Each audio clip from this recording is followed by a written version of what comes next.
Чтение – это не просто одна из форм развлечений и времяпрепровождения. Нечитающее общество перестает быть обществом мыслящим. Оно начинает медленно, но верно деградировать. В гостях у нас уважаемый Ильдар Камильевич Сагдатшин, директор Татарского книжного издательства. Здравствуйте, Ильдар Камильевич. Очень приятно вас видеть в нашей студии. Расскажите, пожалуйста, о новых проектах, которые сегодня предлагает Татарское книжное издательство. Здравствуйте. Конечно же, мы хотели бы, помимо основной нашей деятельности, рассказать о том, что за проект мы сейчас запускаем. Мы не так давно запустили свой интернет-портал tatkniga.ru, и уже сегодня на этом портале в бесплатном доступе размещено более 1000 электронных книг. С любой точки мира можно зайти и почитать. Любители читать могут найти по выбору. Это татарские писатели, это русские писатели, то, что издавалось в Татарском книжном издательстве. Мы сегодня, учитывая требования времени, также и пытаясь развить наш портал, приступили еще к одному проекту. Это запись аудиокниг. Не секрет, что этот жанр, он все более популярен становится, хотя его изобрели... Актуально и удобно. Да, его изобрели, в принципе, в начале прошлого века для слепых, но он тихонечко перешел и для всех, потому что, понятно, что сегодняшнее время такое, что мы стараемся все успеть, мы стараемся быть в ритме, и у нас бывают некоторые промежутки свободного времени, это когда мы перемещаемся в автомобиле, когда женщины, наверное, моют посуду, где можно в наушниках послушать спокойно аудиокниги. На сегодняшний день уже мы начали их размещать на нашем портале в разделе аудиокниги в бесплатном доступе. Также ее можно не только послушать на сайте, но также можно скачать на любой носитель, на флешку, на диск, и где вам удобно уже прослушивать.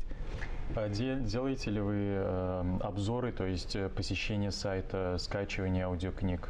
Это, да, аналитика это ведется, естественно. И что радует, что после того, как мы начали размещать аудиокниги, у нас в разы увеличилось количество посетителей, количество скачиваний. Это нас радует, потому что мы видим, соответственно, результат. Значит, а когда есть результат, это окрыляет, и хочется дальше работать в этом направлении. А работать будем. До конца года мы запланировали... Срок какой-то есть, да, у проекта? Мы надеемся, что этот проект будет бессрочным вообще, потому что вообще в наших, у меня мечта, чтобы каждая книга, которая выпускается в Татарском книжном издательстве, так или иначе была озвучена. Если это большая книга, хотя бы, может быть, фрагмент сделать в аудиоверсии, и человек может, заинтересовавшись, взять уже печатную версию книги и почитать. А так до конца года, на сегодняшний день уже реально запланировано 162 часа записи аудиокниг, и все они до конца года уже будут размещены на нашем сайте. Ильдар Камильевич, есть боль, о которой мы не можем не сказать. Скажите, пожалуйста, как вы ответили бы на вопрос о культуре чтения вообще в России в целом, и как вы относитесь к тем родителям, которые больше заняты зарабатыванием денег, нежели образованием детей, и чем это нам грозит? Вообще кризис чтения и кризис личности, думающей, аналитически думающей, развивающейся и умеющей читать и держать нить разговора основную.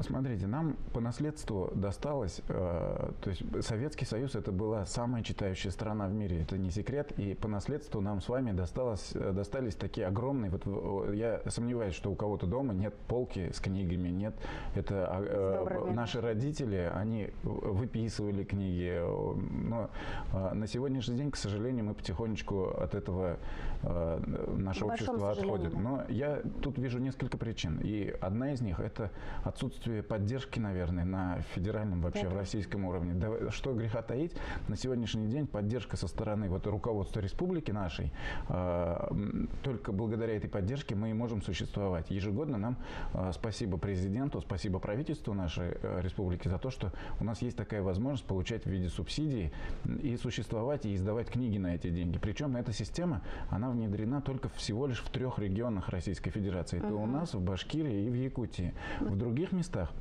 стабильного выделения финансирования в виде субсидий не предусмотрено. Бывает раз от разу. В этом году есть, в другом году нет.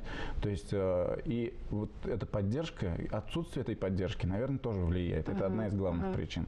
А что еще хотелось сказать, вот, например, ведь помимо того, что просто существуешь, еще надо ведь и на развитие. И вот, например, на такие проекты, как аудиокниги, это тоже мы смогли это сделать благодаря поддержке нашего президента. Это он поддержал нашу идею о создании вот такого, в таком формате, и он выделил нам деньги в виде субсидий, и мы надеемся, что этот проект будет и дальше продолжаться. Да. В следующем году мы уже составили списки, и технически мы можем записать порядка 600 часов аудиокниг и также разместить их в бесплатном доступе для наших уважаемых читателей. Ильдар Камильевич, а кого вы привлекли к озвучиванию аудиокниг?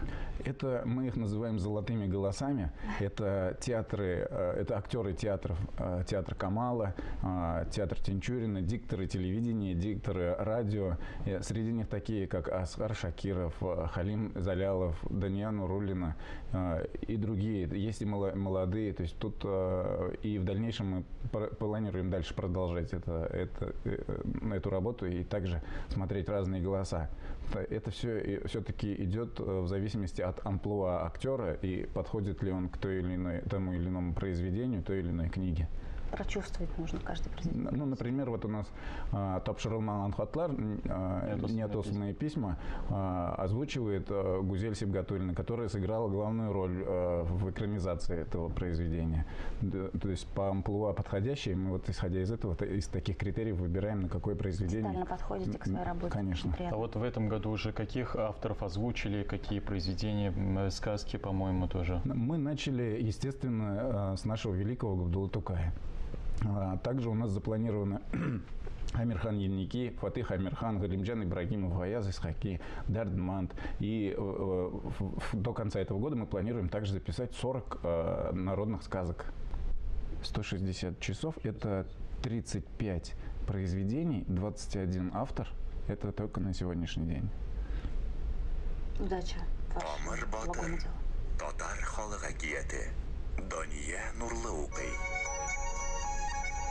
И здесь есть возможность скачать.